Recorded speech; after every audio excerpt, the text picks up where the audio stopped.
Hello दोस्तों, मैं हूं डॉक्टर मकान। दोस्तों, अपनी ओपीडी में आने वाले किसी भी पेशेंट को जब हम लोग एनल फिस्टुला डायग्नोस करते हैं तो उसको हम लोग से सबसे पहले यही सवाल होता है कि सर फिस्टुला कैसे बनता है और इसका कौन सा कारण होता है। दोस्तों, सुनने में ये एक बहुत ही बेसिक सवाल लगता है, लेकिन अगर हम लोग को पता हो कि फिस्टुला के कौन से कारण होते हैं और फिस्टुला कैसे बनता है तो शायद हम लोग अपना उससे बचाव कर सकें और इस तरह की बीमारियों से बच सकें। तो आज हम लोग यही सीखेंगे कि फिस्टुला कैसे बनता है, फिस्टुला का फॉर्मेशन कैसे होता है और इसके कौन से पॉसिबल कारण होते हैं। तो सबसे पहले इसके जो पॉसिबल कारण होते हैं उसको हम लोग डिस्कस करेंगे। दोस्तों, जब भी हम लोग कोई बीमारी का कारण के पे डिस्कशन करते हैं तो उसके जो बेसिकली कारण होते हैं वो दो तरह के कारण होते हैं। एक पहला प्राइमरी कारण होता है, दूसरा सेकेंडरी कारण होता है। प्राइमरी कारण वो कारण होते हैं जो उस बीमारी को सीधे उत्पन्न करते हैं हमारे शरीर में। जैसे हम लोग फिस्टुला की बात कर रहे हैं तो फिस्टुला के लिए अगर प्राइमरी कारण की बात करें तो कोई भी एब्सेस, चाहे पेरिएनल एब्सेस हो, चाहे इंटरस्फिंक्टिक एब्सेस हो, चाहे स्टियोरेक्टल फोसा का एब्सेस हो, इस तरह के जो एब्सेस होते हैं या फोड़े होते हैं इनसे फिस्टुला का फॉर्मेशन होता है और फिस्टुला में भी फोड़े बनने के चांसेस बहुत ही ज्यादा रहते हैं। और जब हम लोग सेकेंडरी कॉजेज या सेकेंडरी कारण की बात करते हैं तो सेकेंडरी कारण अपने आप में स्वयं एक बीमारी के रूप में हमारे शरीर में रहते हैं, लेकिन वो एज ए कॉम्प्लिकेशन दूसरी बीमारी को उत्पन्न कर सकते हैं। जैसे यहाँ हम लोग एनल फिस्टुला की बात कर रहे हैं तो एनल फिस्टुला के लिए जो पॉसिबल कारण होते हैं, अगर उसमें हम लोग सेकेंडरी कारण की बात करें तो अगर हमारी गैस्ट्रोइंटेस्टाइनल ट्रैक्ट में कोई इन्फ्लामेटरी बाउल डिजीज है, कहीं इन्फ्लामेशन है, ऐसी बीमारी जिससे हमारी आंतों में कहीं पे स्वेलिंग का पता चलता हो या स्वेलिंग होती हो उन बीमारियों में, तो इन बीमारियों में हम लोग क्रॉन्स डिजीज है, अल्सरेटिव कोलाइटिस है, बैक्टीरियल कोलाइटिस है और अमीबिक कोलाइटिस को अच्छे से जानते हैं। और दूसरी जो कारण होता है वो होता है आईबीएस मतलब इरिटेबल बाउल सिंड्रोम। कुछ लोगों को मलत्याग के बाद भी लगा रहता है कि बार बार उनको मलत्याग की इच्छा बनी रहती है, वो इरिटेबल बाउल सिंड्रोम में हम लोग ऐसा देखते हैं। ऐसे लोगों में दो स्टेजेस होती हैं आईबीएस में, आईबीएस डी और आईबीएस सी। आईबीएस डी में हम लोग को बार बार डायरिया बना रहता है, बार बार मलत्याग के लिए जाना पड़ता है और उसमें मल हमारा पतला होता है। और आईबीएस जो सी होता है उसमें हम लोग को कॉन्स्टिपेशन बना रहता है, बार बार हमारा मल कठोर हो जाता है और जो मल है वो उतना आराम से पास नहीं होता है। और जो तीसरा कारण होता है वो सेक्सुअली ट्रांसमिटेड डिजीज का होता है।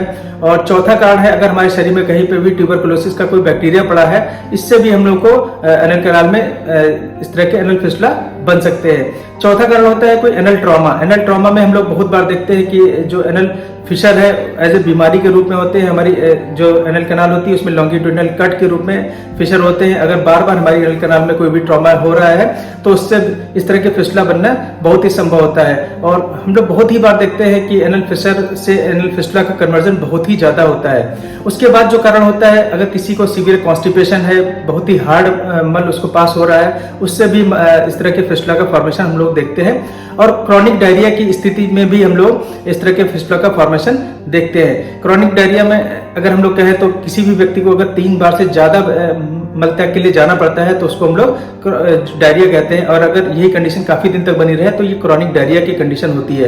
क्रॉनिक डायरिया में हम लोग को बार बार मलत्याग के लिए जाना पड़ता है, जिससे वहां पे एनल कैनाल में इन्फेक्शन होने की वजह से इस तरह के फिस्टुला का फॉर्मेशन होता है।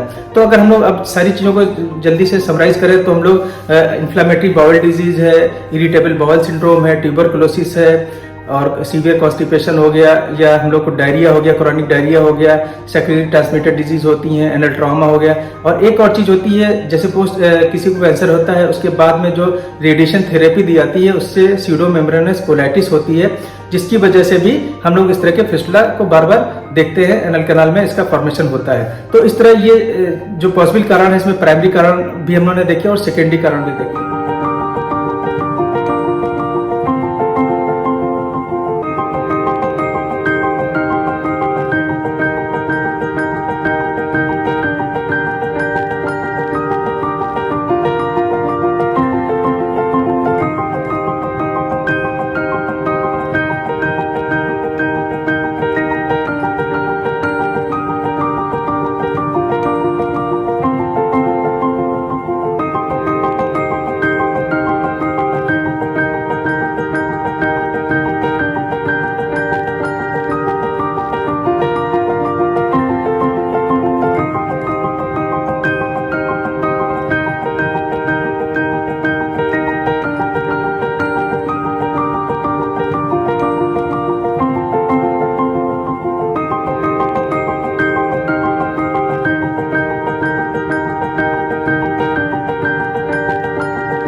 फॉर्मेशन ऑफ फिस्टुला या फिस्टुला का निर्माण हमारे मलद्वार में लगभग 4 स्टेजेस के रूप में होता है। पहली स्टेज होती है स्टेज ऑफ इन्फेक्शन, दूसरी स्टेज होती है स्टेज ऑफ बरोइंग, तीसरी स्टेज होती है स्टेज ऑफ एब्सेस फॉर्मेशन और चौथी होती है stage of formation of secondary opening. इसी को हम लोग थोड़ा सा डिटेल में समझेंगे।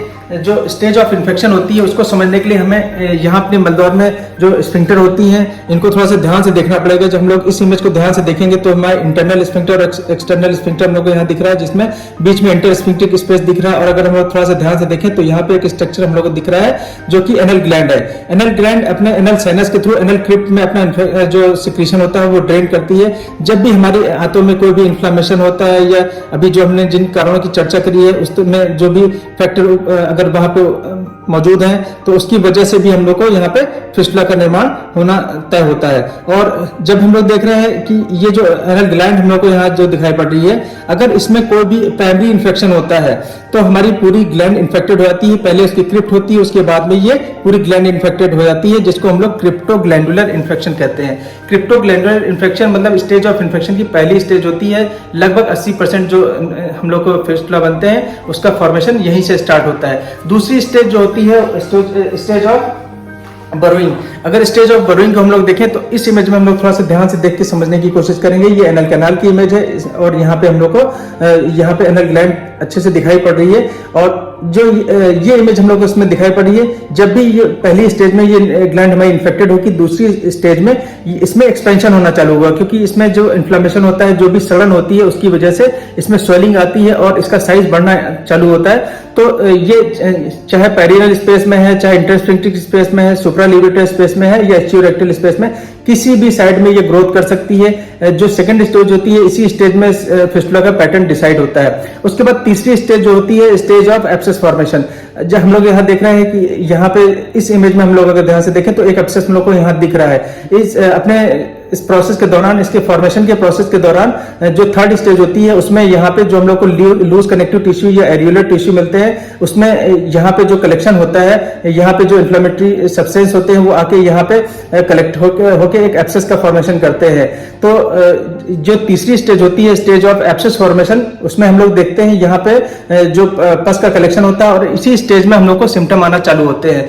थर्ड स्टेज में ही हम लोग को सिम्टम आना चालू होते हैं, क्योंकि जब पस का फॉर्मेशन होता है तो इसका एक्सपेंशन होता है और यहाँ पे जो नर्व एंडिंग होती है उनको स्टिमुलेट करता है। तो सबसे जो प्रोमिनेंट इसमें फीचर होता है वो होता है थ्रॉबिंग पेन। थ्रॉबिंग पेन हम लोग को थर्ड स्टेज में दिखाई पड़ता है। जब भी हम लोग को अपने मलद्वार के आसपास थ्रॉबिंग पेन हो, टपकन जैसा दर्द हो, तो उसमें हमें समझना चाहिए कि हमारे मलद्वार के आसपास कोई भी फोड़ा बना हुआ है। उसके बाद जो चौथी स्टेज होती है वो होती है stage of formation of secondary opening. इसमें हम लोग देखते हैं कि जो भी एब्सेस बनता है या तो ये सेल्फ ड्रेन हो जाता है या तो इसको हम लोग सर्जिकली ड्रेन करते हैं, जिसकी वजह से यह एक सेकेंडरी ओपनिंग हम लोग को पेरिनल स्किन पे बन जाती है। हम लोग तब ये फिस्टुला में कन्वर्ट हो जाता है। वैसे भी हम लोग जानते हैं जो फिस्टुला की डेफिनेशन होती है उसमें हमेशा फिस्टुला के दो एंड होते हैं, ये दो सरफेस को हमेशा कम्युनिकेट करता है। इसमें प्राइमरी जो ओपनिंग होती है वो तो पहले ही बन चुकी होती है स्टेज ऑफ इन्फेक्शन में ही, और जो इसकी सेकेंडरी ओपनिंग है वो चौथी स्टेज में बनती है। उसके बाद हम लोग को क्लियर कट पता चल जाता है कि ये एक तरह का एबनॉर्मल कम्युनिकेशन इंटरनल जो हमारी एनल कैनाल होती है वहां से हमारी पेरिनल स्किन पे बन जाता है। इस तरह फिस्टुला फॉर्मेशन लगभग 4 स्टेजेस में होता है। और इसके बाद अगर हम लोग देखें तो फिस्टुला लगभग हम लोग ने जो पार्ट्स का क्लासिफिकेशन पढ़ा था उसमें 4 तरह के फिस्टुला हम लोग को दिखाई पड़े थे। इसमें जो पहला फिस्टुला था वो हम लोग को इंटरस्फिंक्टिक फिस्टुला दिख रहा था। दूसरा हम लोग को जो फिस्टुला है ट्रांसस्फिंक्टिक दिख रहा था। तीसरा जो दिख रहा था वो हम लोग को सुप्रालिवेटर स्पेस में दिख रहा था और उसके बाद एक्स्ट्रा स्फिंक्टिक स्पेस में भी हम लोग को फिस्टुला दिख रहा था।